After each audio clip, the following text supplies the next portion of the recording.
सन्मान्य नगरसेवक यांचं देखील मनपूर्वक स्वागत आहे। राहील अक्षय जाधव नगर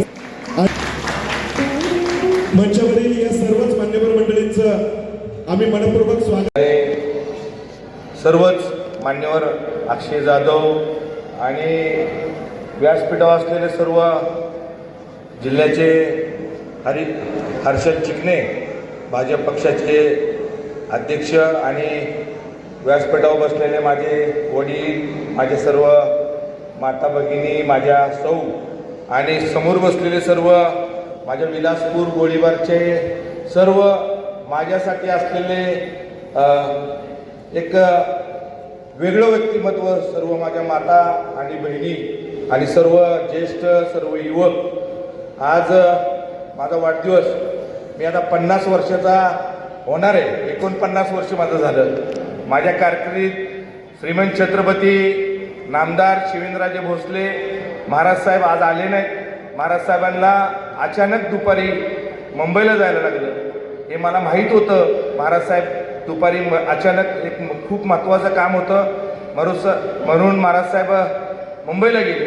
पण त्याला कारण वेगळे, तुम्ही माझ्या खूप हक्काचं आहे। माझे शून्यातनं विश्व निर्माण करताना तुम्ही माझ्यावर सगळीजण होता। मी जी काय उभा आहे ते शिवेंद्र बाबांच्यामुळे उभा आहे। जसं मला सांगितलं, माझ्या साताऱ्यात आल्यानंतर माझ्याकडे आविदादांना सांगितलं टू व्हीलर नव्हती, खरोखरच माझ्याकडे टू व्हीलर नव्हती, पण बाबांच्या नेतृत्वात बाबांच्या बरोबर राहिलो, त्यामुळे मी आज टू व्हीलरमध्ये वेलफेअरमध्ये आलो। भविष्यात भैयानं यांना सगळ्यांना सपोर्ट केला तर तुमच्या विलासपूर गोळीबारला हेलिकॉप्टर 100% मी घेऊन येईल, एवढंच मला सांगायचं आहे। माझी खूप इच्छा आहे, मी एखादी गोष्ट ठरवली, एखादी गोष्ट डोक्यात घेतली, त्या आविदादाला माहिती आहे आणि भैयाला मी माहिती। मी एकदा मला मतदान करायचं असेल तर तुम्ही सगळीजण आपापल्या बिओलोकडनं फॉर्म घेऊन आपला फोटो, आपला फॉर्म सगळ्यांना भरावा, अशी तुम्हाला माझी कळकळीची विनंती आहे। तुम्ही फोटो आणि फॉर्म भरला नाही तर तुम्ही पुढच्या वेळेस शिवेंद्र बाबांना मतदान करायचं आहे, उदयनराजेंना मतदान करायचं आहे, पण परत दुसऱ्यांना नगराध्यक्षांना, नगरपालिकेत नगरसेवकांना मतदान करायचं आहे। त्यामुळे तुम्ही फॉर्म भरून मतदानाचं आपलं नाव नोंदवायला पाहिजे।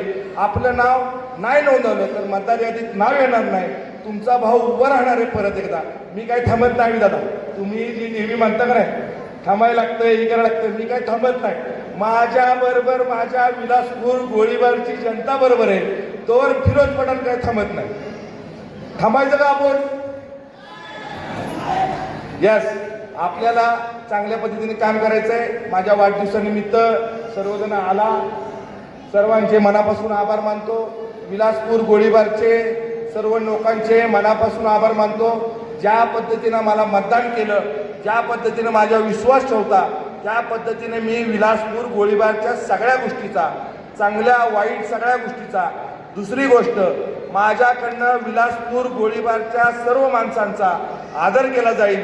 चुकीचं कधीही विलासपूरच्या कुठल्याही माणसावर, कुठल्याही लोकांवर वागणार नाही, याची मी वाढदिवसानिमित्त ग्वाही देतो। आणि पुन्हा एकदा तुम्ही सगळेजण आला, तुमचे मनापासून आभार मानतो। आविदादा, मागच्या वर्षी मी जेवण ठेवलं नव्हतं, त्या वर्षी जेवण ठेवलंय। मला ह्या लोकांना निवडून दिलंय, ह्या लोकांसाठी मी काहीतरी द्यायला पाहिजे म्हणून निवडून दिलंय, एवढंच सांगतो। आणि पुन्हा एकदा तुमचे सगळ्यांचे आभार मानतो। शुभेच्छा द्यायला मला आला, तुमचे मनापासून आभार मानतो आणि माझे 2 शब्द संपवतो। जय हिंद, जय महाराष्ट्र।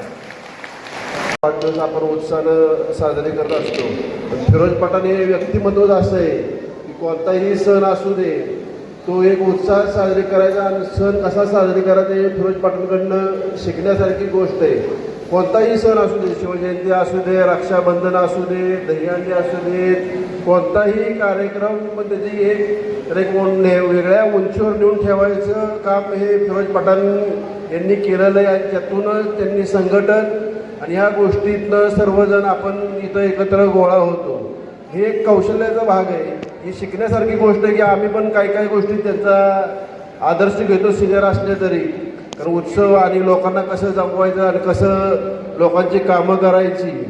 काही वेळेस कामं करत असताना फिरोजबाई हायपर होतात, वाद घालतात, पण हे सगळं तुमच्यासाठी करत असतात। ते त्याचं वैयक्तिक त्यात स्वार्थ नसतं की माझ्या भागात आणि माझ्या प्रभागात कामं होण्यासाठी हा आग्रह असतो.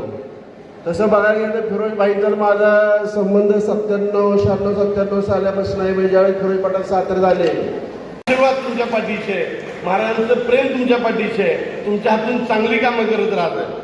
प्रत्येक गोष्ट होती ती चांगल्याकरता होती म्हणून पुढे जायचं असतं. एक तुम्हाला गोष्ट सांगतो, म्हणजे वेळ आहे आता सगळ्यांना, आता बोलायला वक्तव्य जास्त नाही, त्यामुळे थोडं 5 मिनिटं मी जास्त घेतो.